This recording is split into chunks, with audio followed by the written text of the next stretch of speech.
Bienvenidos a este programa Revista 110, jueves 24 de septiembre del 2020. Faltan 98 días para el año 2021. Luna en cuarto creciente, día de Nuestra Señora de las Mercedes, día no laborable en República Dominicana, día de San Gerardo Sagredo. También se conmemora el Día Nacional del Recluso. El preso tiene su día, señores. ¿Qué se hace con el recluso? ¿Se felicita? No. Se le desea que cumpla feliz condena. Feliz condena para los reclusos en su día, señores. Entonces, señores, ya la cárcel es un estilo de vida, ya para muchas personas. Estamos viendo una película, el doctor bromea de vez en cuando con el asunto del preso que se va y dice, no me cojan mi sitio que vuelvo pronto. Vuelvo ahora. Sí, y yo estaba viendo una película turca en estos días donde un individuo caía preso coincidencialmente con la llegada del frío, porque decía que él se va siempre, pero cuando hace frío hace alguna bellaquería en su ciudad natal para que lo manden para acá y así tiene comida y calefacción. Así es. Bien, pero así son las cosas. En 1849, un día como hoy, se inaugura el primer mandato del presidente Buenaventura Báez, quien alcanza la presidencia con el respaldo del general Pedro Santana. En 1933, en Santiago, por el Paso de Guayacanes, se inaugura el puente colgante de hierro sobre el río Yaque del Norte. 1940 se firma en Washington un acuerdo mediante el cual las aduanas del país pasan de nuevo al control del gobierno nacional. La parte dominicana estuvo representada por el presidente Rafael Trujillo y Estados Unidos por el secretario de Estado Cordell Hull. Fue el Tratado Trujillo-Hull. Ahí se entregó el cheque saldando la deuda.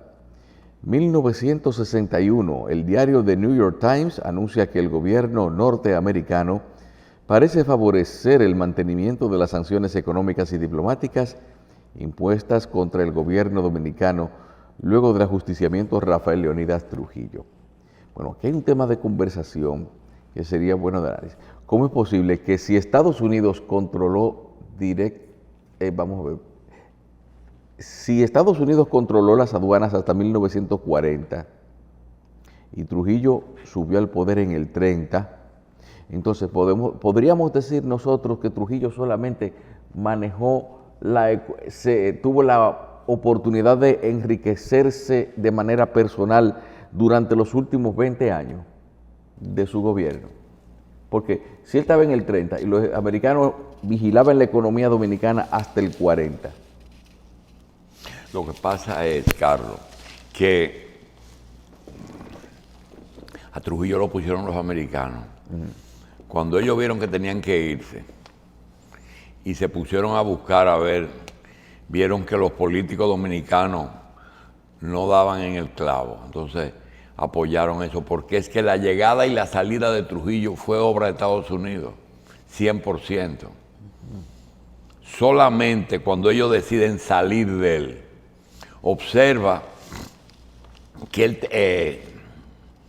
lo que pasa es que cuando uno dice eso, ustedes, la gente que tiene menos edad, piensan que uno o está quedado o está... No. Pero mira lo que pasa. Estados Unidos siempre ha tenido personas de ellos aquí. Gente que son, pero no agentes, no. Porque la gente dice, no, este es un CIA, no. Personas que son de representantes de sus intereses, podemos decir. No, más que así. eso. Es como cuando tú vas a un pueblo y tú dices, yo llegué a las matas de Farfán. Y tú dices, coño, pero yo no conozco a nadie. Camel Bortocán. Tú buscas a Camel Bortocán. Porque yo voy al cercado después de muchísimos años. Yo no conozco a todo el mundo. Yo busco a Jandito Albaje. Entonces esas son mi gente. Personas que siempre han estado ligados sentimentalmente a uno. Pues esas son personas que Estados Unidos tenía y tiene aquí, que siempre están ligados a ellos y a sus intereses. No importa el presidente que haya. Vamos a ahora, ver. Por ejemplo, Sí. en el caso que tú estás diciendo, ¿cómo es posible que si Trujillo sube en el 30, todavía en el 40 lo estaban vigilando? Bueno, Que no pudo enriquecerse entre el 30 y el 40. no, pero es que tampoco con podía, con los americanos administrando. No. Él podía enriquecerse. Lo que pasa es que el país quedó devastado en el 30 y él no le quedó otro. Yo te estaba leyendo una cartilla cívica de Trujillo, o por eso un ángel de la guarda es que te la lee. Es decir, que todos los presidentes al principio tienen buena intención. Ahora, fíjate que es en el segundo periodo, 30-34, 34-38, ahí viene la guerra, 39.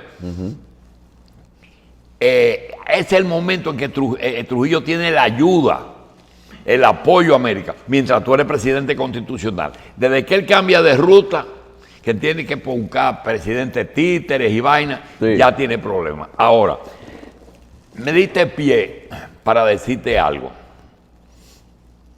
Ellos tienen gente aquí. Siempre han tenido. Por ejemplo, tú no te encuentras raro. Sí. Que eso no se puede decir. Porque habla mal de una buena acción. Claro. ¿El qué?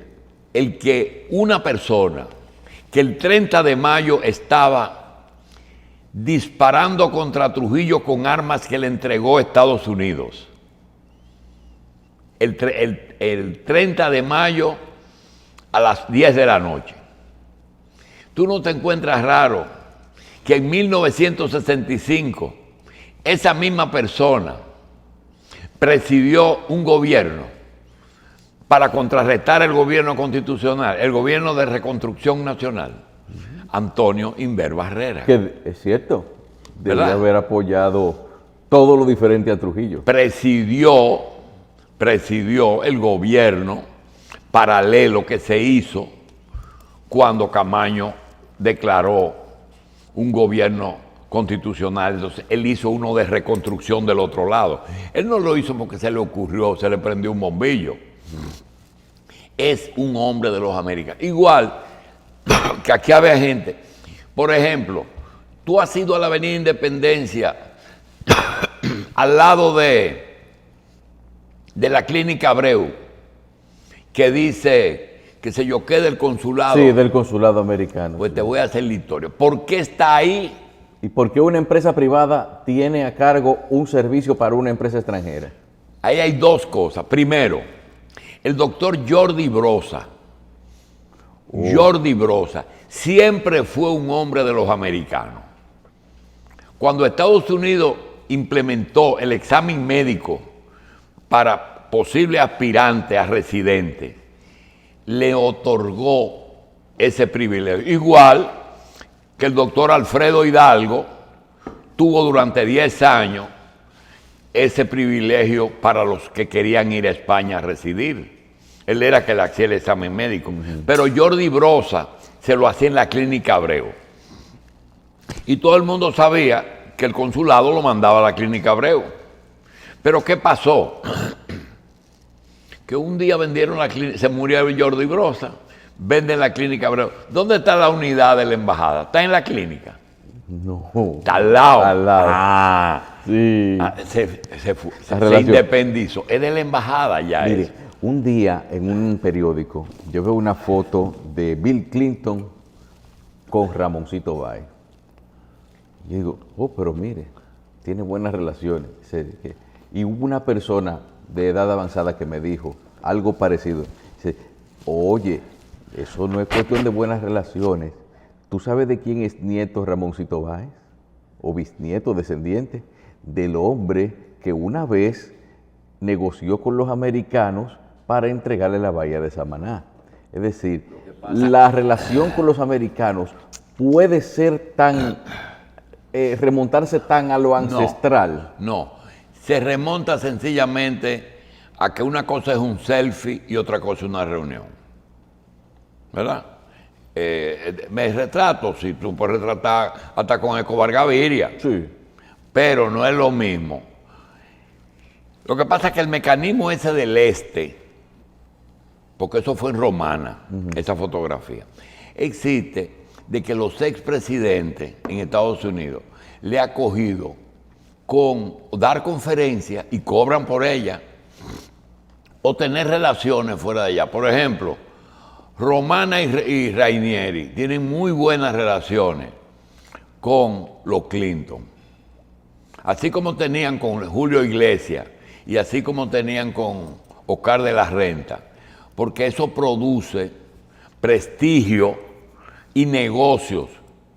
Cuando tú oyes decir que Hillary está de vacaciones en Punta Cana, Ajá. eso provoca un aumento del prestigio de Punta Cana. Y los que desarrollan proyectos se especializan en buscar personas y hacerse amigos de ellos. Y a veces hasta les regalan villas. Sí. Ojo, pero venga acá. Una vez en una Y esa vez, quien pagó la conferencia, que creo que fue $125,000, porque yo en ese momento estaba cerca, fue Van Inter. Ah, eso fue. Sí. Pero eso que usted dice, eso da a entender un poquito el asunto.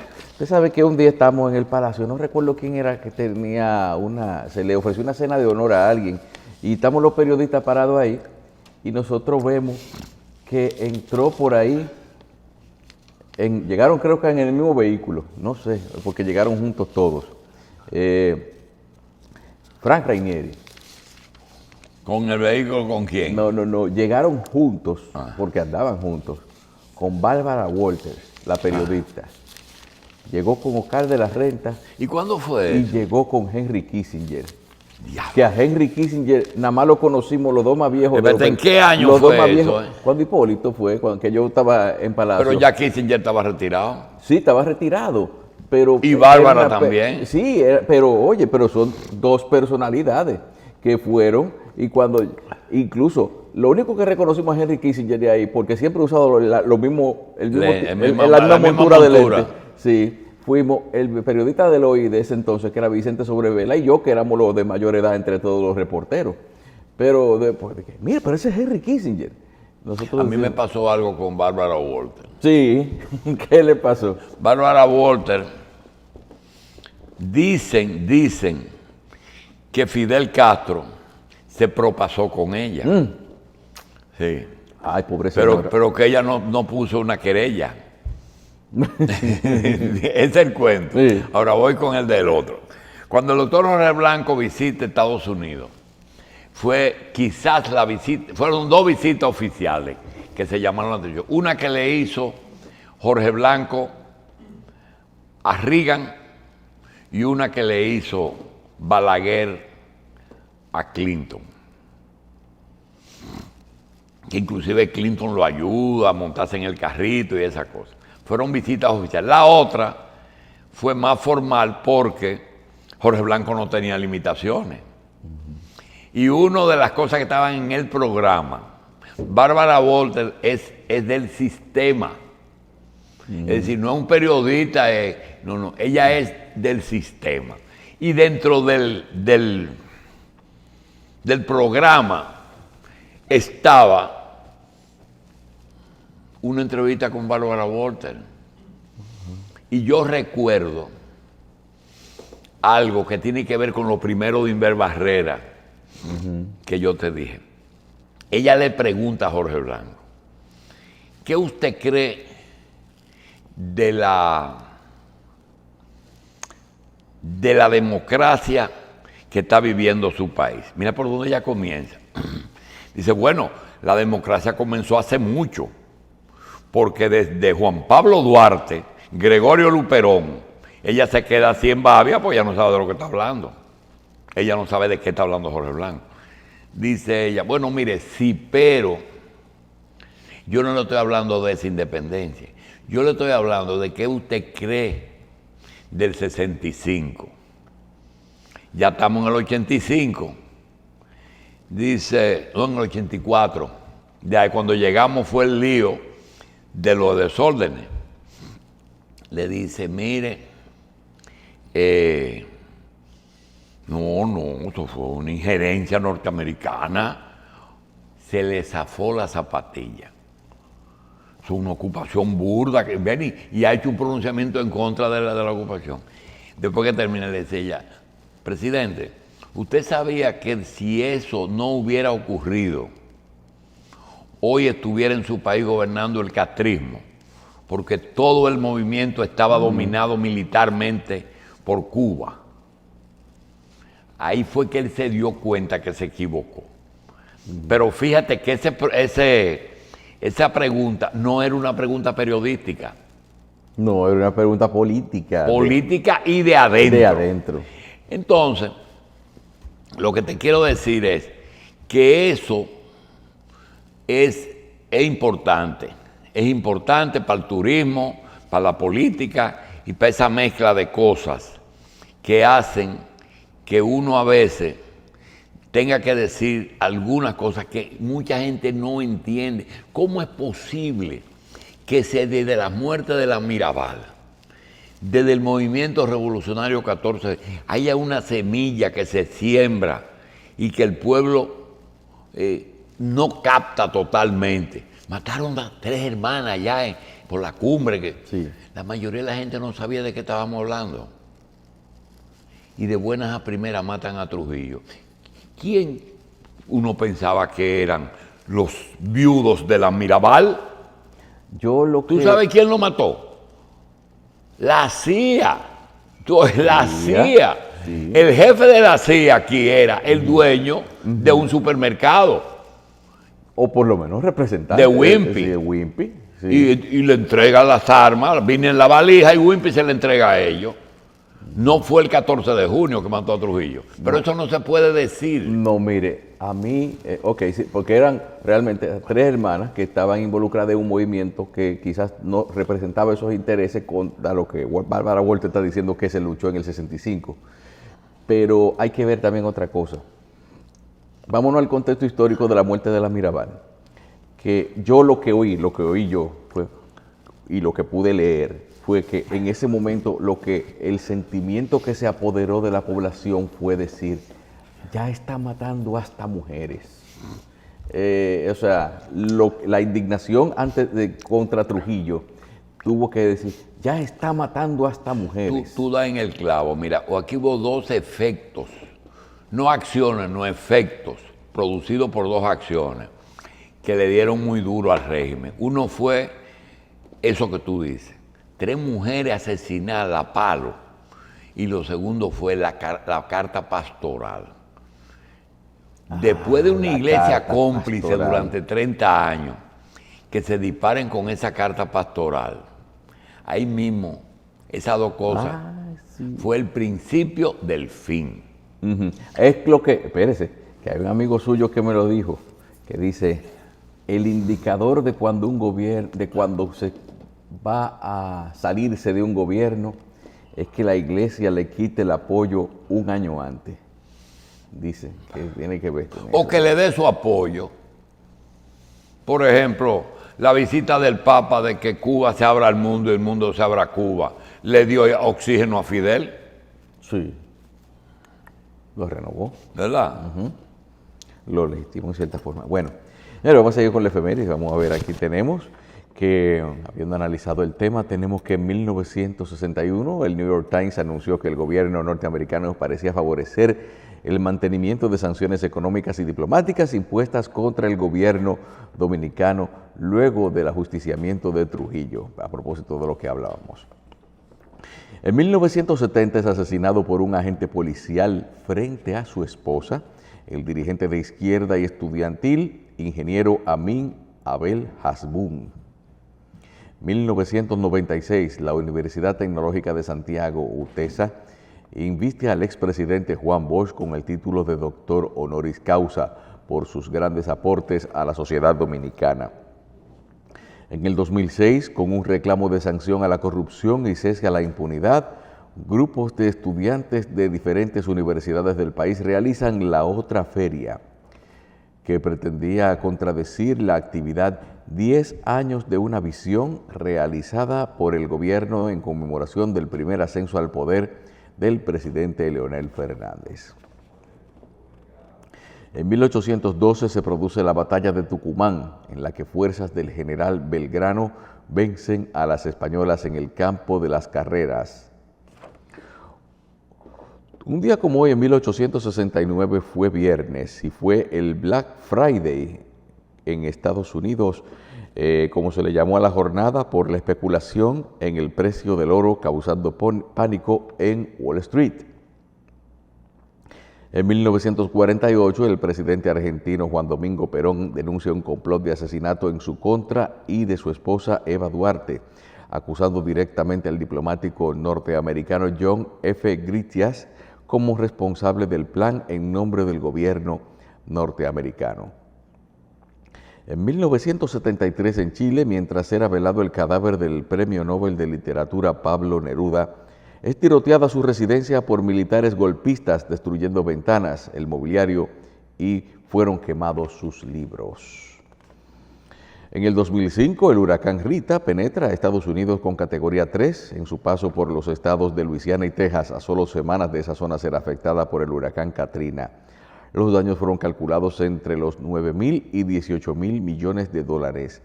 Las víctimas se calcularon en menos de 10 personas. En el 2006, un informe de los servicios de inteligencia estadounidenses revela que la guerra iraquí provocó una nueva generación de terroristas. Vamos con los nacidos un 24 de septiembre. Son ellos el ex senador de la provincia de Espaillat, José Rafael Vargas, el arquitecto Ramón J. Vargas Mesa, el empresario Héctor Manuel Mateo Grullón, la señora Mercedes de Los Ángeles, el dirigente reformista José Tatis Gómez, el señor Azale Emmanuel Bourdier, Chantal Elis Mella, y cumplen años también el profesor José Mercedes Lorenzo García y Rosa Edilia Rodríguez Taveras, propietaria de la farmacia Carbucia. Vamos a una pausa, volvemos en breve con más información.